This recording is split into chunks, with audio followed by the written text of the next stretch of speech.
Welcome to the Call Like I See It podcast. I'm James Keys, here with Tunde Ogunlana. And for our call out this week, we wanted to discuss Elon Musk and his talk of creating, or I guess he's in the process of creating, a new party, the America Party, to operate as a third party. You know, you got the Republican Party, the Democratic Party, and he wants to create the America Party as a third party to operate. And his plan is not just to use it as a spoiler, but to actually to find certain races that can be targeted to be won, and a few in the House, maybe one or two in the Senate, and use that because of the way Congress is so polarized right now. Use that to be the swing votes on a lot of issues, and then wield outsized power. So it's a plan. It's not just something that we'll get in, we'll take 10% of the votes off of this person or that person, and then that'll be all we do.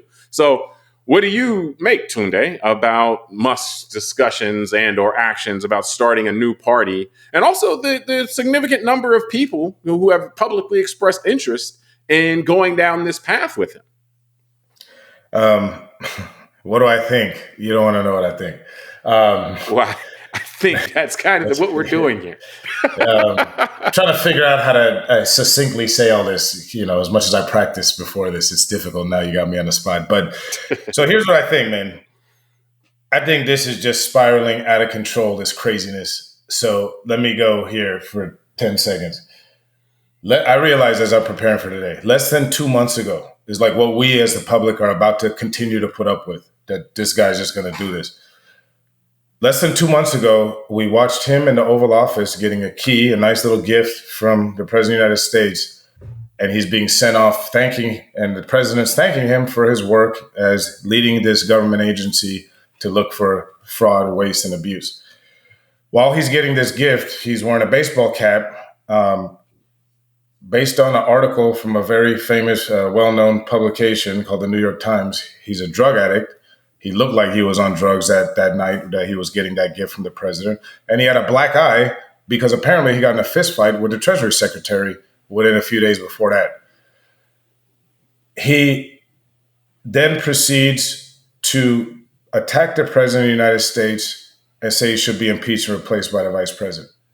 So I say all that to just remind everybody who's listening and watching us that how abnormal this is, this whole thing. And now the richest man in the world, who was the number one donor to the President of the United States campaign, which happened 8 months ago, less than 1 year ago. Reportedly is now the number one donor of all donors of the whole election, yeah, Michael. Yeah. And correct. And he's just now decided, I'm picking up my toys and I'm going to go do something else. I'm going to start my own thing. And so many emotions crossed my mind, James. This how weird this is, this moment. How I feel that the country, the founding fathers, the whole thing about getting away from a king and the idea of America and kind of modern democracy, that the world went through this idea of these rich guys with all this power just at their whim, wanting to do things and manipulating entire nations and cultures. So, yeah, that's why I tried to do it succinct. So I apologize. I'll hand it back to you. So I think your succinct thing is you think it's weird. Yeah, I just think I think he's crazy. I think he's full of crap. Weird, crazy. And no, but on a serious note, James, he's so upset because this is a response to the big, beautiful bill passing. And here's a guy that went in and told all of us Americans that he was going to cut $2 trillion in spending. He knew where all this fraud, waste, and abuse was. And 3 months into it, he has a press conference that says, I think I can only do $150 billion of cuts. And so here's a guy that himself, and it's unlikely that he even did that. I mean, so that's correct. But my point is, here's a guy that himself told us Americans that what he thought he could cut, he can't.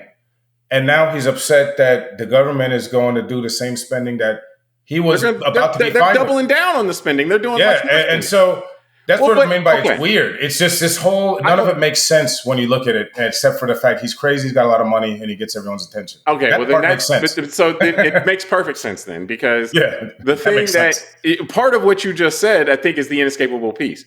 Elon Musk, the man, a lot of people don't take seriously for all the reasons that you just said. He looks like a fool when he jumps from here to there to there to there and then back over here. And it's like, okay, well, hey, man, do you actually think or believe anything, or are you just kind of jumping from place to place? Remember, he was doing, his political persona was completely different 4 or 5 years ago than it is now. And like he's been all over the place if you've been paying attention to him, you know. So I think that part about this is like, okay, well, man, if this guy's like all over the place, then, you know, it's kind of surprising that starting a political party is not something that you kind of jump in and jump out of, you know, in 6 months or whatever.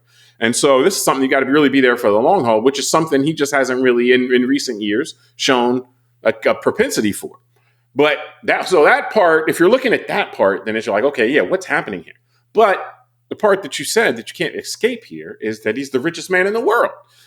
So his money, people do take seriously. And that's what you're seeing. The reaction that we're seeing to this, if this was Elon Musk, who just was a millionaire and, you know, he was, you know, rich guy and well-known and everything, maybe on Twitter or something like that, people would be like, oh, yeah, cool, man. That's great. That's great. You do your thing, buddy.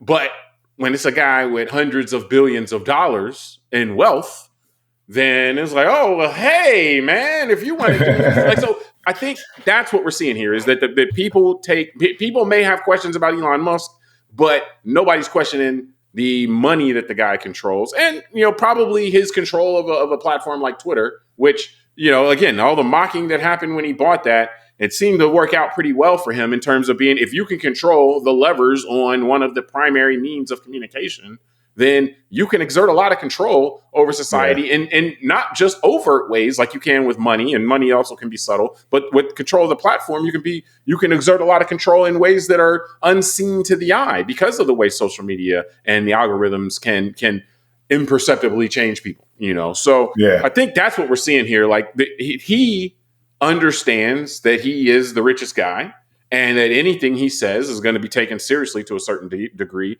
regardless of what he does, because he has all this money. And then everybody else sees, oh, okay, hey, Mr. Money. I mean, Mr. Musk. Yeah, we're happy to work with you on this and that. Because there are people like Mark Cuban's have been a critic of Elon Musk, and Musk is like, hey, I'm gonna start this party. And Cuban's like, hey, man, I work with a group that can help people in the balance.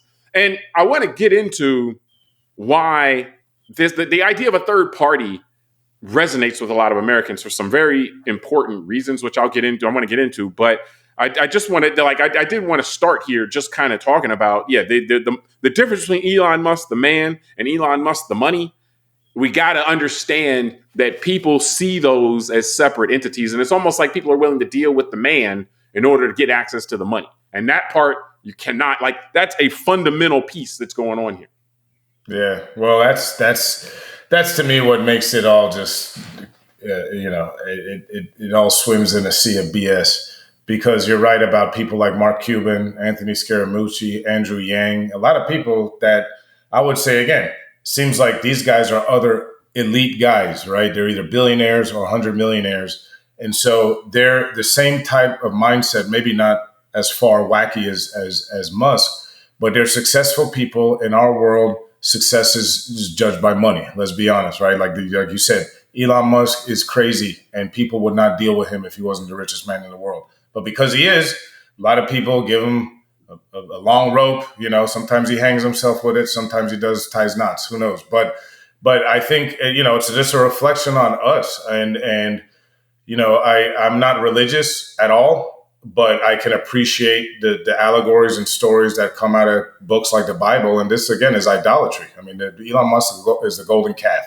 And no, I don't think. I think I don't think that they're people are. There are people who are the Elon Musk, worshipers, but those aren't the people I think that it's been surprised. Like those aren't the Cubans and the Yangs and the Scaramucci's. Those are the people who I think that independently have their own thing to stand on. Yeah, I think they're opportunistic. I just think that they independently have their own stuff that they stand on, but it did not seem to coincide with the stuff that Elon Musk has stood on. So it was just interesting to see them immediately gravitate over there. But I think that's about the money, But my point is that exactly, it's about the money. It says a lot about everybody, and that's my point. Is Elon Musk is toxic as a person. It seems like things that he touches don't do well. And so after a while, right? I mean, I know he's had a very good success I think that he's changed over time, though, is kind of what it is. Like, the Elon Musk now is not the same Elon Musk that was 10, 12 years ago. Well, when you're on drugs all day and you're radicalized by being I mean, online all the well, time, and I need to say, So you got to say allegedly with that. I mean, like, I don't know that you can I so won't say allegedly. definitively. He's admitted it. I've seen interviews where he's acknowledged his ketamine use on a daily basis. So he's admitted this stuff in interviews, and we can pull him up. And so they're all. I mean, Don Lemon show he said it. I remember. So that's one. So I'm just saying that here's someone who's acknowledged his own substance abuse. He smoked a joint on Joe Rogan's podcast live, so people saw that. So my point is, he is erratic, and he is not someone that seems to be all put together right now. Like you said, he has changed a lot. And so my point is, these men also now jumping on board in day one when there's not even anything, he hasn't even filed any paperwork to be serious about this, just shows me again that there's like this toxicity in a lot of our kind of culture of people with money right now.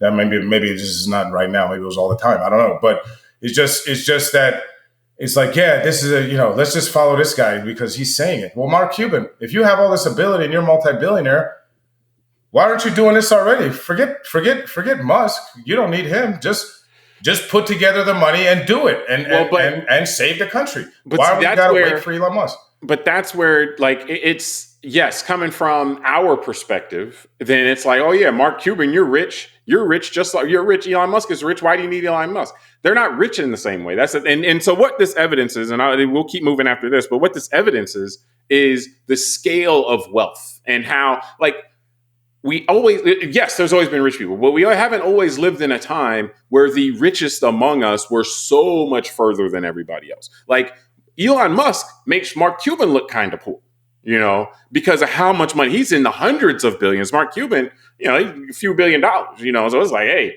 anything that Musk can do, anything Mark Cuban can do a few hundred times, and so it's just something we gotta keep in mind there, that just because you got to be there doesn't necessarily mean that you're the same as another guy with the B there. And so there are these huge concentrations of wealth that you see with the Musks or the Bezos and stuff. That's the stuff that's really out of whack. And that while it might feel the same for somebody who, is middle class or upper middle class or even, pushing the upper class, that might feel the same. It's not. It's not even the same scale. Like, Elon Musk can drop $300 million in an election and not blink an eye.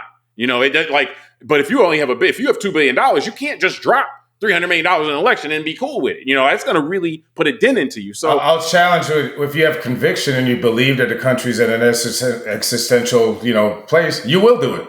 That's what I'm saying. You can't do it and it not really affect your finances, is what I'm saying. Yeah, I mean, it would affect your finances, but you still do it. And so, if you care that much. Yeah, but if you do it and you had $300 billion, then that's somebody dropping $1,000 who makes good money.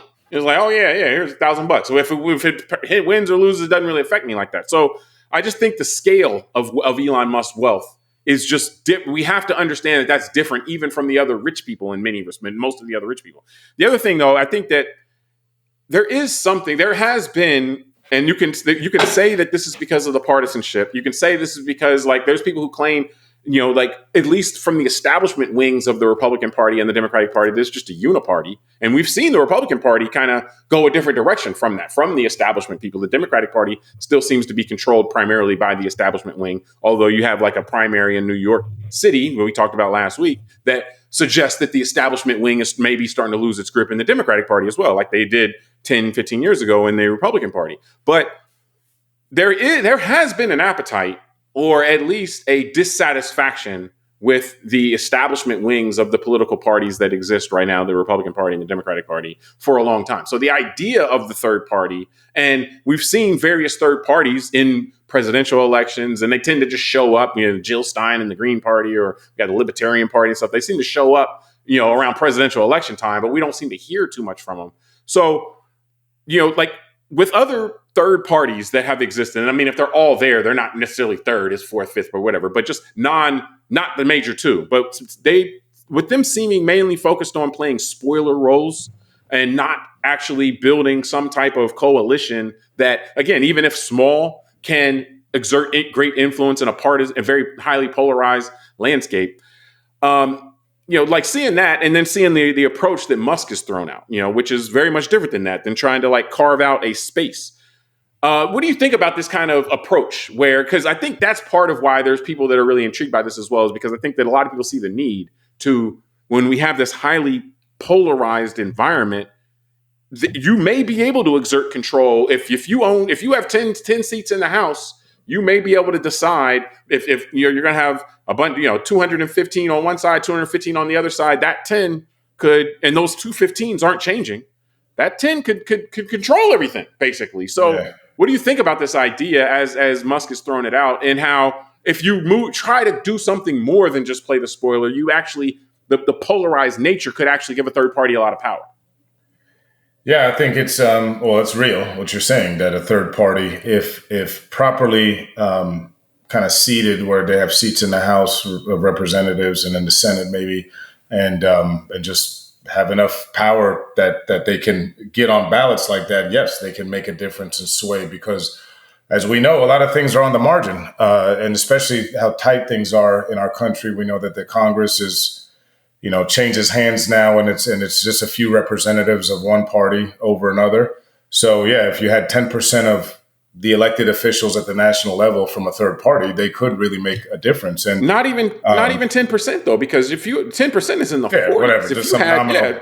If you had 2 or 3%, conceivably, you could make a big difference. Yeah. And so if the assumption is that the Democrats are all going to vote on one side and the Republicans are all going to vote on the other side, and they're relatively equal, basically, they almost cancel each other out. So there is a strategic play there that as long as they stay partisan and very polarized, as long as the Democrats and Republicans stay very partisan and polarized, there may be an opportunity for someone with a small amount of influence, relative number of seats, to exert a lot of power, because the other two parties will cancel each other out. Well, here's the problem, I think, that I kind of discovered in preparing for today, because I started looking this up, about third parties and stuff, and so got onto Ross Perot from when we were kids in the 90s. And I can see a trajectory, just like we've seen in other areas, where, we kind of lull ourselves to sleep sometimes, talking about our country as a democracy. And it is, in a sense, but it's a representative government, but it is a constitutional republic. So there are very undemocratic parts of our system, like the Electoral College, like the ability for, jurisdictions to gerrymander and things like that. So one thing I realized, James, I knew this because I was alive as a kid, but it's been a long time since trying to look at the elections from 30 years ago. So in 92, Ross Perot got 18.9% of the vote as a third-party candidate. That was the best ever showing by a third-party presidential candidate. Bill Clinton got 43%, and George H.W. Bush got 36.5%. And what I realized is there's a high probability that H.W. could have won if Perot never showed up, just like people felt that way about Al Gore and Ralph Nader in 2000. But then fast forward to 96, Ross Perot gets 8.4% of the vote. And had he not showed up, maybe Bob Dole squeaks out a win against Clinton. And I thought about it. And in 2000, the Supreme Court, who a lot of those people were seated by Vice President and President George H.W. Bush, stopped the counting of votes to ensure that his son, George W. Bush, wins. And then we get Citizens United coming soon after, in the decade after. And my thought, James, was I think that Ross Perot spooked a lot of the kind of elites at the top of our society. And that's why we have, like you said, the kind of uniparty now. They made it very difficult for a third party candidate to really repeat what Ross Perot did, with a lot of rules. Like I think in California now, you have to have 70,000 people already signed into your party before you can get on a ballot. So there's a lot of undemocratic parts. That's what I've learned in just getting ready for today. There's a lot of undemocratic parts of our system that don't allow for someone outside of the Democratic or Republican machine to really rise up. And I do. So here's where I'll give Mr. Musk some credit. I would like to see him be successful in this, as much as I don't like him as a person. Because I do think you sound a lot like Mark Cuban or Scaramucci. Yeah, now, no. So you're right. And so maybe I've evolved in this.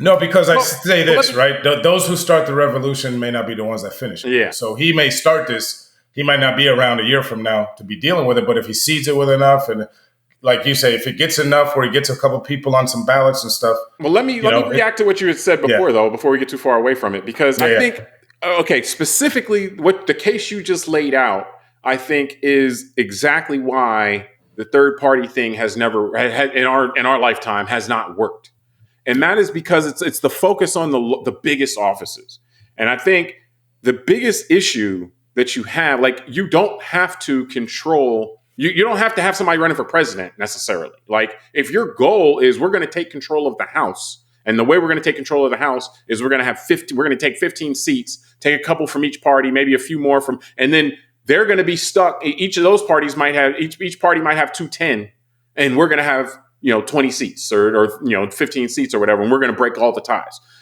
If that is your objective, that's a much lower bar to clear than saying we're going to try to win the presidency. I think the focus, when the third parties are trying to win the presidencies, they're only spoilers. And frankly, they're not serious. I don't look at what Jill Stein does as being serious. She's not serious. The Libertarian parties, they're not serious. RFK is out there running. He did that just as an opportunity to get into a cabinet. He's not being serious. They're not trying to actually change the system. They are distracting us from what's going on. Because if you're going to say, I'm going to start a third party and we're going to run for president, you're not looking at it from a serious standpoint because, yes, as you point out, there's all these hurdles that you have to overcome to get there. And it's not going to be easy. I think the bigger issue and why it hasn't been successful and why Musk actually is better situated to make it successful is one of the estimates I saw, and we'll have these, some articles in the show notes about this, but was that it would take about 10 years and $1 billion to really establish a broad third party. Because, again, you're not just trying to say, hey, we're going to pull our resources and win the presidency. I don't know that you even should be running for the presidency. It should be looking at specific housing. The House has all types of quirky people in it because these districts all around the country are made up of all different types of people. And so you can find districts around the country where you may be able to turn a House seat into you. And so you focus resources there and say, okay, we're going to put our resources here where we feel like there's a lot of dissatisfaction in both of the parties, and we might be able to get somebody in there. Get somebody in there. You might find one of the smaller states where there's some dissatisfaction, a lot of dissatisfaction with the current two main parties, and say, hey, we're going to go for Rhode Island, and we're going to try to flip a senator there, or place. Again, you can fight these controlled battles. One of the things about and this is kind of like like that the Sun Tzu type of strategies and stuff is that you turn people's advantages into disadvantages. The large, broad-based parties are big, so they are, if you try to fight them on their terms, you'll lose. But they're also lumbering, and they're also spread very thin.